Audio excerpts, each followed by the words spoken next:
ಮುಂಗಾರು ಪೂರ್ವ ಮಳೆಯ ನಡುವೆಯೇ ಮತ್ತೊಂದು ಶುಭ ಸುದ್ದಿ ಕಾಣಿಸ್ತಾ ಇದೆ. ಜೂನ್ 1ರಂದೇ ಕೇರಳಕ್ಕೆ ಕಾಲಿಡ್ತಾ ಇದೆ ಮುಂಗಾರು ಮಾರುತ. ಜೂನ್ 4ರೊಳಗೆ ಮುಂಗಾರು ಕರ್ನಾಟಕಕ್ಕೆ ಪ್ರವೇಶವನ್ನ ಪಡೆಯುತ್ತೆ. ಇದೊಂದು ಶುಭ ಸುದ್ದಿ. ಈ ಬಾರಿ ಮಳೆ ಇಲ್ಲದೆ ಬಹಳ ಕಂಗಾಲಾಗಿದ್ದಂಥ ರೈತ ಈಗ ಒಂದು ರೀತಿ ಖುಷಿಯಿಂದ ಈ ಮಳೆಯನ್ನ ಸ್ವಾಗತ ಮಾಡುವಂತ ಸಂದರ್ಭ. ಜೂನ್ 15ರ ವೇಳೆಗೆ ದೇಶಾದ್ಯಂತ ಮಳೆ ಇರುತ್ತೆ, ಮುಂಗಾರು ಮಳೆ.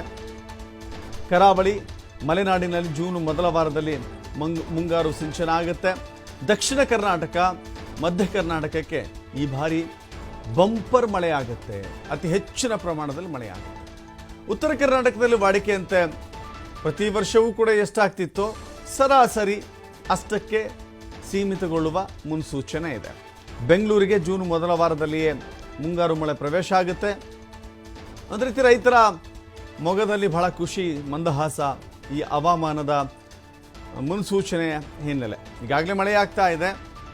ಬೇರೆ ಬೇರೆ ಜಿಲ್ಲೆಗಳಲ್ಲಿ ಪ್ರೀ ಮಾನ್ಸೂನ್ ಅಂತ ಏನು ಕರಿತೀವಿ, ಪೂರ್ವ ಮುಂಗಾರು, ಪ್ರೀ ಮಾನ್ಸೂನ್ ಶುರುವಾಗಿದೆ. ಅನೇಕ ಕಡೆಗಳಲ್ಲಿ ಧಾರಾಕಾರವಾಗಿ ಮಳೆ ಆಗ್ತಾ ಇದೆ.